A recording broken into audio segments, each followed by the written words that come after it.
सभी प्यारे छात्रों का कक्षा 10वीं गणित में स्वागत है।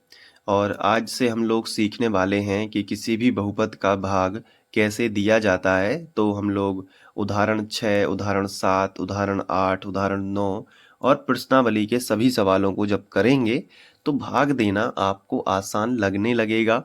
और भाग देने के पीछे क्या लॉजिक होता है, तो सभी सवालों को करेंगे तो आपको पता चलेगा कि बहुपद का भाग हम कैसे दे सकते हैं। तो इसके लिए सबसे पहले हम उदाहरण 6 को करेंगे, जो एनसीईआरटी बुक में पेज नंबर 37 पर दिया गया है। तो देखो, जैसे उदाहरण 6 में आपको बहुपद का भाग देने के लिए बोला गया है, तो सबसे पहले ये समझो कि इन दोनों में भाज्य कौन है और भाजक कौन है।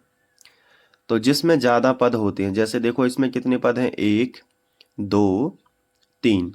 तो इसमें 3 पद हैं, इसलिए इसे हम क्या कहेंगे, भाज्य। और इसमें देखो कितने पद हैं, 1 और 1 2 हैं, इसलिए इसे हम कहेंगे भाजक।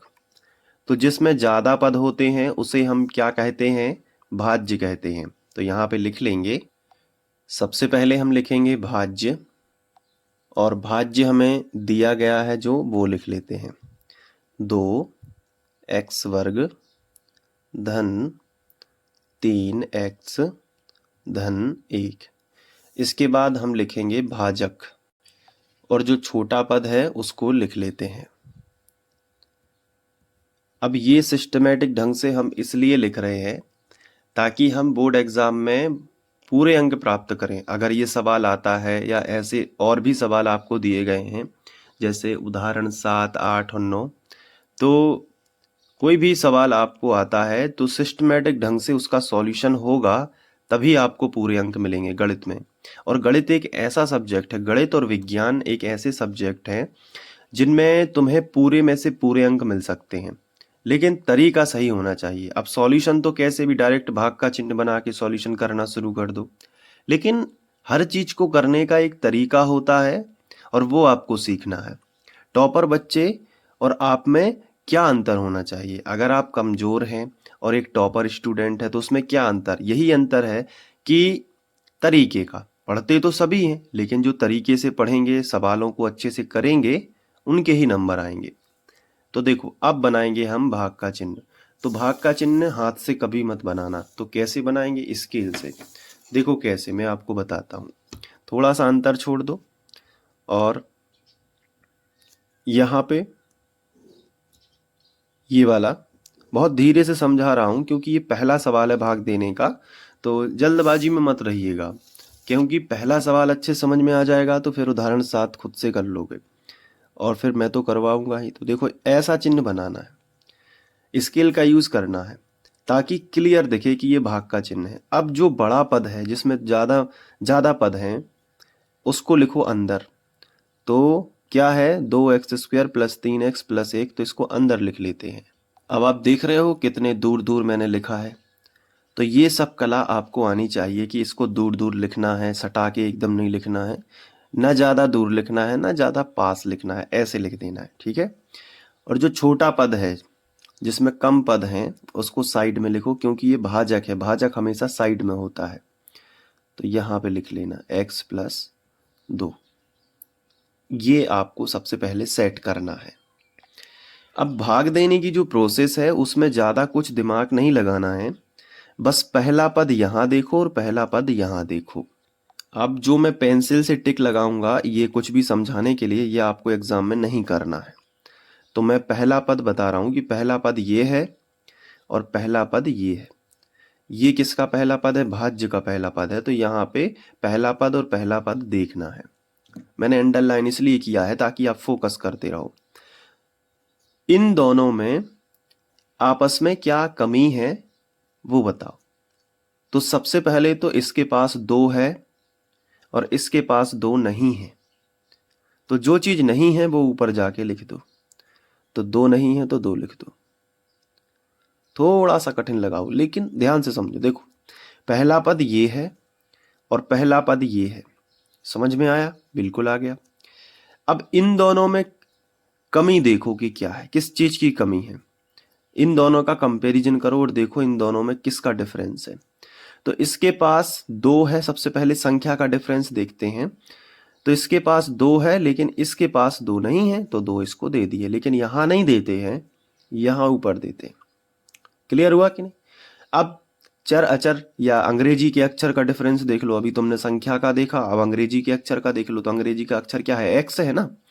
तो यहाँ एक्स के ऊपर 2 की घात है और यहाँ केवल 1 ही एक्स है, तो इसको 1 एक्स और मिल जाएगा, तो ये एक्स के ऊपर 2 की घात हो जाएगा, क्योंकि गुणा ही होता है। देखो कैसे, अभी इसके पास अभी क्या है? एक्स बस है।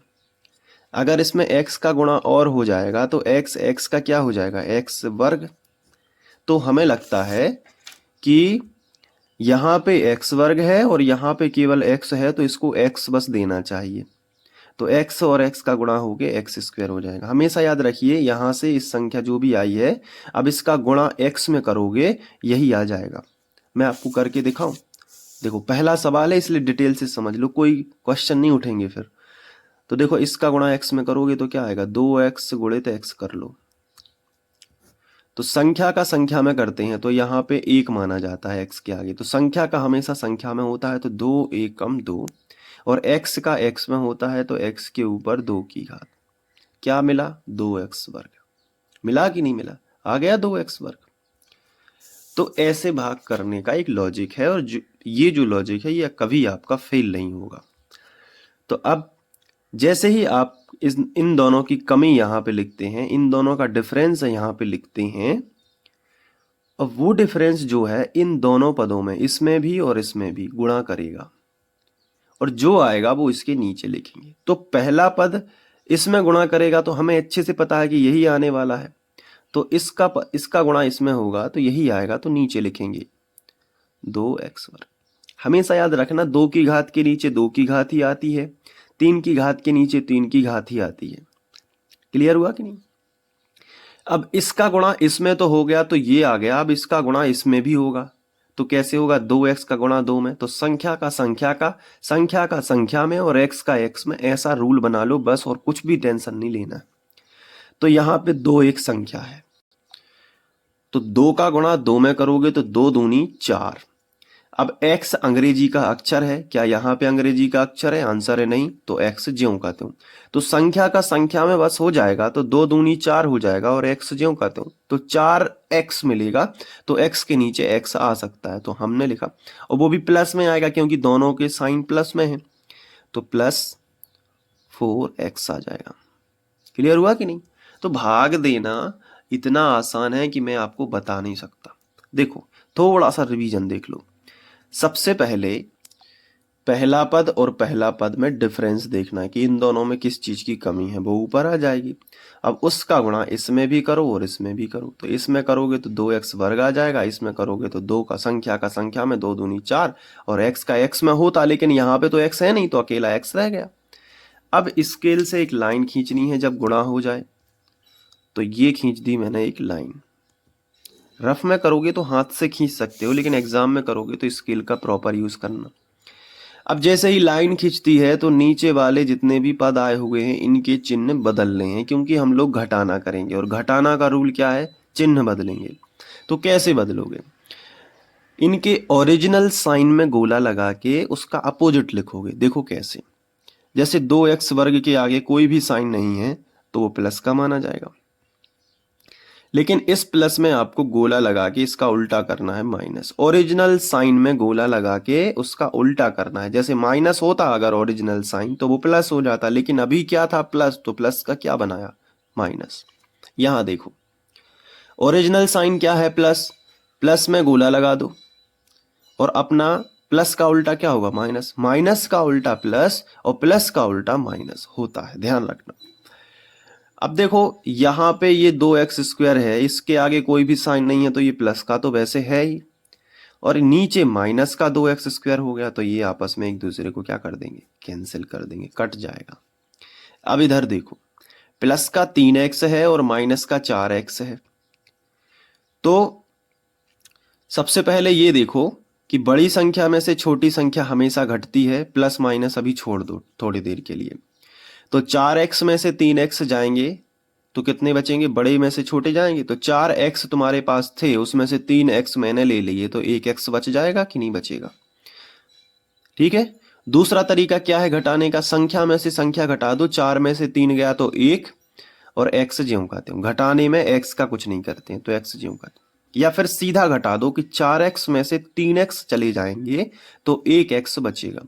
लेकिन सवाल उठता है कि माइनस का बचेगा कि प्लस का बचेगा। तो देखो, बड़ी संख्या का चिन्ह लगाना है, तो 4x बड़ी संख्या थी, उसका चिन्ह क्या था, माइनस। तो यहाँ पे तुम्हें लिख देना कि माइनस का x जो है वो बचेगा। क्लियर हुआ कि नहीं बताओ। हमेशा क्या करना है, फिर से समझो, हमेशा क्या करना है, बड़ी संख्या में से छोटी संख्या घटानी है, लेकिन चिन्ह उसी का लगाना है जो बड़ी संख्या थी। हमेशा बड़ी संख्या में से छोटी संख्या घटानी है, लेकिन चिन्ह बड़ी संख्या का लगाना है। हमेशा बड़ी संख्या में से छोटी संख्या घटानी है, लेकिन चिन्ह बड़ी संख्या का लगाना है। ये स्टेटमेंट आप लिख भी सकते हो कहीं। और फिर प्लस का 1 बचा। क्यों बचा प्लस का 1, क्योंकि 2x ने केवल इन दोनों पदों में गुणा किया तो 2 पद ही बनेंगे। इसने इसमें गुणा किया था तो ये बन गया था, इसने इसमें गुणा किया था तो ये बन गया था। अब 1 के नीचे तो कुछ था नहीं, तो 1 के नीचे कुछ नहीं है, तो ये +1 अब ज्यों का त्यों आ जाएगा। जैसे ही घटाने के बाद जो कुछ आए उसमें से पहला पद और पहला पद फिर से तुलना करो, पहले पद की पहले पद से तुलना करो। अभी पहली बार है, थोड़ा थोड़ा समझ में आएगा, लेकिन ऐसे ही आपको स्थायी रूप से समझ में आ सकता है। बहुत ध्यान से समझना। यहाँ x है और यहाँ x है, तो कोई कमी नहीं है, लेकिन एक चीज की कमी है। वो क्या है, यहाँ पे माइनस है और यहाँ पे माइनस नहीं है।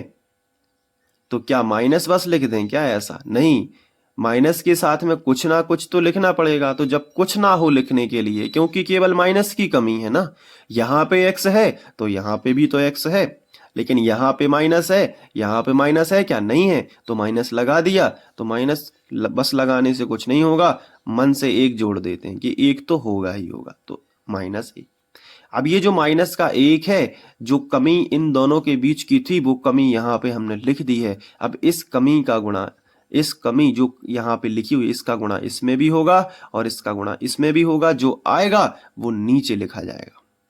तो -1 का गुणा x में करोगे तो -x ही आएगा, और वो पहला पद पहले पद में गुणा करेगा तो सेम टू सेम आएगा, क्योंकि इसी से है तो बनाया है तुमने ये।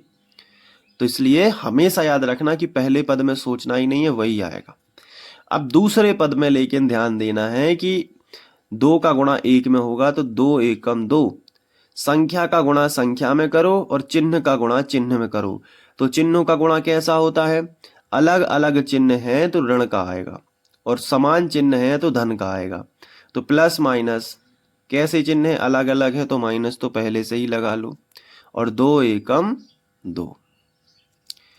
अब फिर से घटाने की प्रोसेस होगी, तो स्केल से आपको लाइन खींचना है।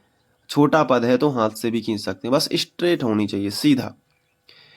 अब नीचे के पद के आपको चिन्ह बदल देने हैं हमेशा। जैसे नीचे के पद के यहाँ बदले थे, वैसे यहाँ पे लाइन खींची, मतलब चिन्ह बदलना है उससे सट के जो पद लिखे हुए हैं। तो माइनस का है तो प्लस का हो जाएगा। ओरिजिनल साइन में गोला लगेगा और उसका अपोजिट साइन होगा। ओरिजिनल साइन यानी कि माइनस में गोला लगेगा और उसका अपोजिट प्लस हो जाएगा।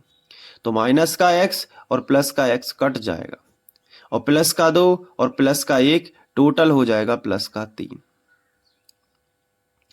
अब इसके बाद आपको भाग प्रक्रिया रोकनी पड़ेगी, क्योंकि जब केवल अंक आ जाता है या शेषफल 0 आता है तो भाग प्रोसेस को रोक देते हैं। या इसका किताबी भाषा में मैं आपको बताऊं तो या तो शेषफल 0 आ जाए या शेषफल की घात भाजक की घात से कम हो जाए। अब बिल्कुल सही बात है, यहाँ संख्या आई हुई है तो भाग रुकेगा, क्योंकि संख्या के ऊपर 0 की घात, ऐसे समझो। लेकिन यहाँ पे या फिर x है, यहाँ पे कोई कमी नहीं हो दिख रही है, एक ही संख्या आई हुई है, तो ऐसे में आप भाग की प्रक्रिया रोक सकते हैं। यहाँ पे 3 के ऊपर 0 अभी मत सोचो, ठीक है, इतना ही रहने दो। तो जो भाग के चिन्ह के ऊपर आता है इसे कहते हैं भागफल। क्या कहते हैं, भागफल। जो हमें फल मिला, जो बच गया है वो शेष है, तो इसे कहते हैं शेषफल। और ये तो पता ही है, ये है भाज्य जो कि हम पहले ही लिख चुके हैं, ये वाला है भाज्य और ये क्या है, भाजक। ठीक है, तो हम लिखेंगे अतः अभीष्ट भागफल, भाग दीजिए बस लिखा था, तो भाग देने से भागफल और शेषफल मिले हुए हैं, तो दोनों को लिख लेते हैं। अतः अभीष्ट भागफल और ये है 2x - 1, तो यहाँ पे हम लिख लेंगे 2x - 1 और अभीष्ट शेषफल, तो अभीष्ट शेषफल होगा आपका +3। तो ये है भाग प्रक्रिया की भाग हम कैसे देते हैं। तो ये उदाहरण 6 मैंने आपको समझाया, तो मैंने पूरा एफर्ट लगाया है आपको समझाने के लिए। अगर आपको फिर भी समझ में नहीं आता है तो आप उदाहरण 7 भी एक बार ट्राई कर लीजिएगा खुद से। और देखो, गणित है एक ऐसा विषय जिसमें अभ्यास बहुत महत्वपूर्ण होता है, तो बिना अभ्यास के तो फिर बनेगा ही नहीं। तो जितना हो सके इस सवाल को ट्राई करो, अभ्यास करो। ट्राई करोगे तो दिमाग में क्वेश्चन उठेंगे कि यार होता है ऐसा कैसे है। अब जब ट्राई नहीं करोगे तो फिर क्वेश्चन नहीं उठेंगे, डाउट नहीं होगा कुछ, तो जैसा आप देखोगे वैसा ही आपको सही लगेगा। इसलिए देखो, मैं कोशिश करता यही हूँ कि आपको वीडियो देखते देखते ही समझ में आ जाए, लेकिन कई बच्चे ऐसे होते हैं कि उनको थोड़ा सा ट्राई करना पड़ता है, क्योंकि उन्होंने 9th में उतनी अच्छे से मैथ नहीं की है, तो ट्राई तो करना पड़ेगा, थोड़ा बहुत कर लेना। फिर भी डाउट है तो कमेंट छोड़ देना, जो भी आपका सवाल रहता है, अगर आपको पसंद या फिर समझ में आ गया है तो बता देना कि सर समझ में आ गया। ठीक है, अब उदाहरण 8 में मिलते हैं नेक्स्ट वीडियो में। ठीक है, थैंक यू। 7 में मिलते हैं, सॉरी, उदाहरण 7 में मिलते हैं। Thank you.